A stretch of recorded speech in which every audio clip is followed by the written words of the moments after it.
ಬಿಹಾರದಲ್ಲಿ ನೂತನ ಸರ್ಕಾರ ರಚನೆಗೆ ಸಂಬಂಧಿಸಿದಂತೆ ಎನ್ಡಿಎ ಮೈತ್ರಿಕೂಟದಲ್ಲಿ ಮಹತ್ವದ ರಾಜಕೀಯ ಬೆಳವಣಿಗೆಗಳು ನಡೆಯುತ್ತಿವೆ.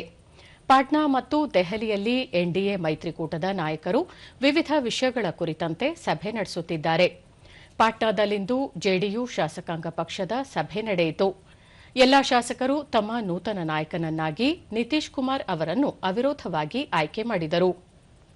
ಬಳಿಕ ಹಾಲಿ ಮುಖ್ಯಮಂತ್ರಿಯಾಗಿರುವ ನಿತೀಶ್ ಕುಮಾರ್ ರಾಜಭವನಕ್ಕೆ ತೆರಳಿ ರಾಜ್ಯಪಾಲ ಆರಿಫ್ ಮೊಹಮ್ಮದ್ ಖಾನ್ ಅವರನ್ನು ಭೇಟಿಯಾಗಿ ರಾಜೀನಾಮೆ ಸಲ್ಲಿಸುವುದರ ಜೊತೆಗೆ ನೂತನ ಸರ್ಕಾರ ರಚನೆಗೆ ತಮ್ಮ ಹಕ್ಕು ಮಂಡಿಸಿದರು. ಪಾಟ್ನಾದ ಐತಿಹಾಸಿಕ ಗಾಂಧಿ ಮೈದಾನದಲ್ಲಿ ಇದೇ 20ರಂದು ನೂತನ ಮುಖ್ಯಮಂತ್ರಿ ಹಾಗೂ ಸಂಪುಟದ ಇತರೆ ಸದಸ್ಯರು ಪ್ರಮಾಣ ವಚನ ಸ್ವೀಕರಿಸುವ ನಿರೀಕ್ಷೆಯಿದೆ. ಇದಕ್ಕಾಗಿ ಸಕಲ ಸಿದ್ದತೆ ಮಾಡಿಕೊಳ್ಳಲಾಗುತ್ತಿದ್ದು, ರಾಜ್ಯಪಾಲರು ಪ್ರಮಾಣ ವಚನ ಬೋಧಿಸಲಿದ್ದಾರೆ. ವಿಧಾನಸಭಾ ಚುನಾವಣಾ ಫಲಿತಾಂಶ ಪ್ರಕಟವಾದ ನಂತರ ಬಿಹಾರದ ಮುಖ್ಯ ಚುನಾವಣಾಧಿಕಾರಿ ವಿನೋದ್ ಸಿಂಗ್ ಗುಂಜಿಯಾಲ್ ಅವರು ರಾಜ್ಯ ವಿಧಾನಸಭೆಗೆ ಹೊಸದಾಗಿ ಆಯ್ಕೆಯಾದ 243 ಸದಸ್ಯರ ಪಟ್ಟಿಯನ್ನು ಪಾಟ್ನಾದ ರಾಜಭವನದಲ್ಲಿ ರಾಜ್ಯಪಾಲ ಆರಿಫ್ ಮೊಹಮ್ಮದ್ ಖಾನ್ ಅವರಿಗೆ ಹಸ್ತಾಂತರಿಸಿದ್ದಾರೆ.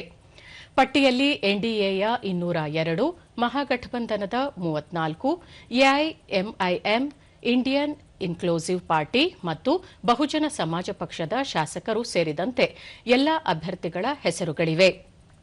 ಈ ನಡುವೆ ವಿಧಾನಸಭಾ ಚುನಾವಣೆ ಮತ್ತು ಉಪಚುನಾವಣೆಗಳ ನಂತರ ಭಾರತದ ಚುನಾವಣಾ ಆಯೋಗವು ಬಿಹಾರ, 6 ರಾಜ್ಯಗಳು ಮತ್ತು 1 ಕೇಂದ್ರಾಡಳಿತ ಪ್ರದೇಶದಿಂದ ಮಾದರಿ ನೀತಿ ಸಂಹಿತೆಯನ್ನು ತೆಗೆದುಹಾಕಿದೆ.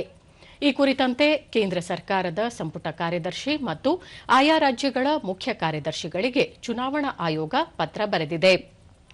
ಬಿಹಾರ ವಿಧಾನಸಭಾ ಚುನಾವಣೆ ಮತ್ತು 6 ರಾಜ್ಯಗಳು ಮತ್ತು 1 ಕೇಂದ್ರಾಡಳಿತ ಪ್ರದೇಶಗಳಲ್ಲಿರುವ 8 ವಿಧಾನಸಭಾ ಕ್ಷೇತ್ರಗಳಲ್ಲಿ ಉಪಚುನಾವಣೆಗಳ ವೇಳಾಪಟ್ಟಿಯನ್ನು ಘೋಷಿಸಿದ ನಂತರ ಮಾದರಿ ನೀತಿ ಸಂಹಿತೆ ಜಾರಿಗೆ ಬಂದಿತ್ತು. जितनी जल्दी सरकार का गठन होगा उतनी जल्दी जनता के समर्थन